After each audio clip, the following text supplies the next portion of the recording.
எப்படி இருக்கீங்க எல்லாரும்? ரொம்ப நாளாச்சு உங்களெல்லாம் மீட் பண்ணி. இன்றைக்கி உங்களுக்கு பக்கா ட்ரெடிஷ்னல் இது டிஷ்ஷு வந்து பண்ணி காமிக்கலான் இருக்கேன். கேரளா டிஷ்ஷு பச்சை பயிறு புழுக்கு அது பேர். இது வந்து நீங்கள் சப்பாத்தி, தோசை நல்லதுக்கு தொட்டுக்கலாம், சாதம் பெருசு சாப்பிட்டுக்கலாம், எல்லாமே பண்ணிக்கலாம். அது ஆல் பர்பஸ். அது வந்து எப்படி பண்ணுறதுன்னு பார்ப்போம். இப்போது பச்சை பயிரை நல்லா ஊற வச்சுக்கிட்டேன்னா ஊற வச்சுருக்கேன். இதை வேக போட போகிறேன். இது கூட வேகத்துக்கு பச்சை மிளகா, காரத்துக்கு தேவையான பச்சை மிளகா 3 மிளகா வச்சுருக்கேன். கீரி நடுப்புற கீரி வச்சுருக்கேன். ஒரு சின்ன பீஸ் இஞ்சி நறுக்கி வச்சுருக்கேன். அப்புறம் கொஞ்சம் வெங்காயம், கொஞ்சம் பூண்டு இதில் போடணும். வேகத்துக்கு மஞ்சப்பொடி போடணும். இப்போ பண்ணுறது பார்க்கலாம்.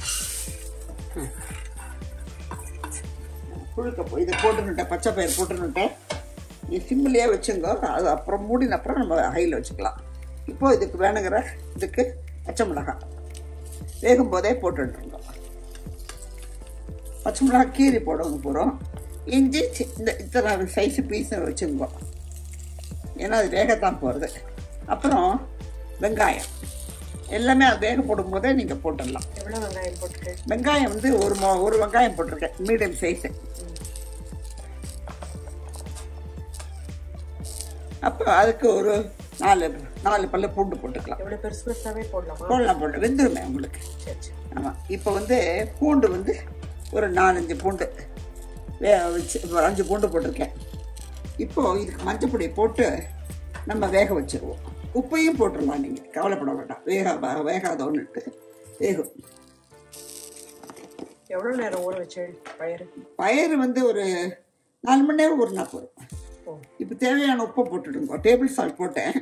நீங்கள் கல் உப்பும் போட்டுக்கலாம், ஏன்னா வேகத்தானே போகிறது நம்மளுக்கு. இந்த அளவு உப்பு போகிறோம். இப்போ இதை வந்து நம்ம தண்ணி ஊற்றி வேக வச்சுருவோம். நல்லா முங்க தண்ணி வச்சுருங்க. நல்லா மையாக வேகணுமா? ஆமாம், நல்லா வேகணும். அப்போ தான் சேர்ந்து பிளெண்டாக இருக்கும் உங்களுக்கு. இப்போ இதை வந்து மூடிட்டு நம்ம ஹை பண்ணிடுவோம். எவ்வளோ விசில்? இப்போ இது வந்து பயிறு நல்லா ஊறினதுனால 2 விசில் போகிறோம். நல்ல குக்கரானா 2 விசில் போகிறோம். இப்போ நம்ம அரைக்கிறதுக்கு என்னெல்லாம் போகிறோங்கிறத பார்ப்போம். அரைக்கிறதுக்கு நான் ஒரு 1/2 மூடி தேங்காய் எடுத்துட்டுருக்கேன். அப்புறம் கொஞ்சம் வெங்காயம், கொஞ்சம் பூண்டு, ஜீரகம் ஒரு டீஸ்பூன் போட்டுங்க. ஜீரகம் போட்டுங்க. மஞ்சப்பொடி மறுபடியும் இன்னும் கொஞ்சம் போட்டுங்க. போட்டுட்டு நம்ம அரைச்சிடணும். அரைச்சி இந்த விழுத வச்சுப்போம். அதுக்குள்ளே இது வேகும். இப்போ இருக்க வேக வச்சோம் இல்லையா, நம்ம பயிறு, வெங்காயம், பூண்டு, பச்சை மிளகாய், இஞ்சி இதெல்லாம் நல்லா வெந்துடுது. சும்மா ஒரு கரண்டியால் ஒரு உடச்சி விட்டுருங்க, ஏன்னா அப்போ தான் சேர்ந்து வரும் உங்களுக்கு. இப்போ நம்ம அரைச்சி வச்சுருக்கோம். தேங்காய், கொஞ்சம் இஞ்சி, தேங்காய், வெங்காயம், பூண்டு, ஜீரகம் அரைச்சி வச்சுருக்கோம். இந்த விழுதை நம்ம இதில் சேர்த்துடலாம். இந்த இதோட அந்த விழுதை கூட்டிட்டாக்க ஒரு 10 கொதி வந்தால் போதும். ஏன்னா இதில் ஏற்கனவே நல்ல சூடு இருக்குது. மிக்சியை வந்து கொஞ்சமாக அலம்பி ஊற்றிடுங்க.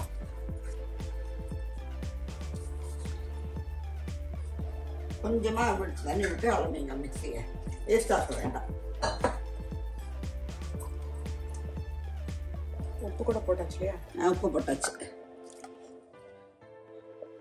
உங்கள் டேஸ்ட்டுக்கு ஏற்ற மாதிரி நீங்கள் உப்பு போட்டுங்க. கம்மியாக தான் எடுக்கும்ல உப்பு? ஆமாம், ஏன்னா இது பயிரில் ஒன்றும் இல்லை, இந்த போடுற காரத்துக்கு தான் அந்த உப்பு. இப்போ வந்து இதை சேர்ந்து கொதிக்கட்டும். எல்லாம் இப்போ போட்டுட்டோம். இப்போ நீங்கள் ஹை பண்ணிவிட்டு கொதிக்க விட்டுடுங்க. கொதிக்கட்டும். அதுக்குள்ளே நம்ம என்ன தாளித்து கொட்டணுங்கிறத பார்த்துக்கலாம்.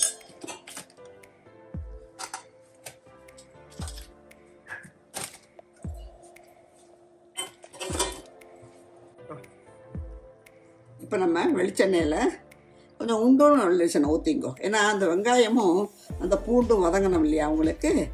அதனால் இழுப்பக்கரண்டி பெருசாக இருந்தால் நீங்கள் அதுலேயே பண்ணிக்கலாம். வதங்க போகிறது இல்லை, பூண்டு வேக தான். இது வெறுமை இதுதானே சொன்னேன்.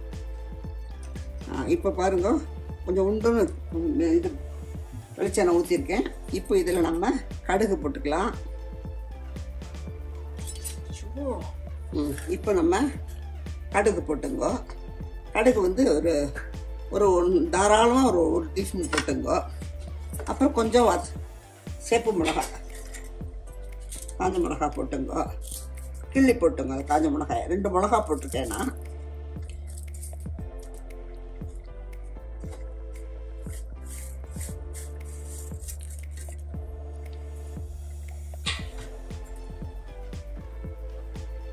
இது கொஞ்சம் இதானோடனே நம்ம வெடிக்கட்டும்.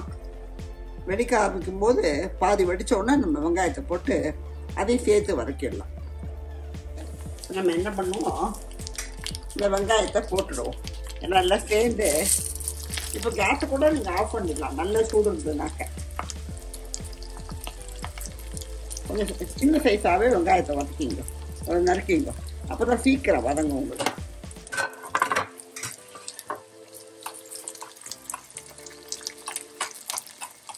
இதை வதங்க எதுக்கு கடைசியாக வெங்காயத்தை வதக்கி போடுறோம்னா நல்ல டேஸ்ட்டு, வாசனை நல்லா தூக்கி கொடுக்கும் உங்களுக்கு. அதுக்கு தான் நம்ம வந்து கடைசியாக கொஞ்சம் வெங்காயத்தை வதக்கி போடுறோம்.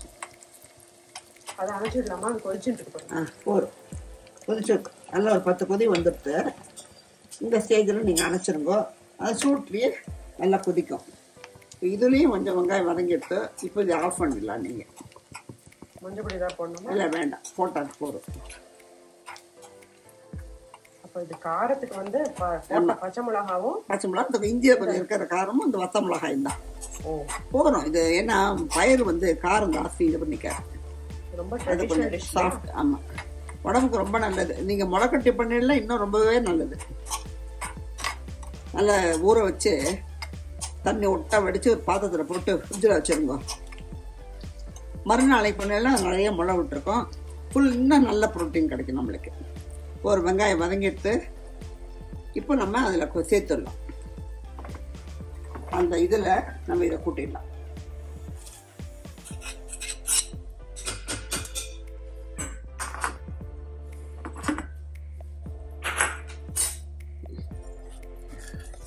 வெங்காயம் வதங்கிறதுனால நல்ல வாசனையாக இருப்பாங்க.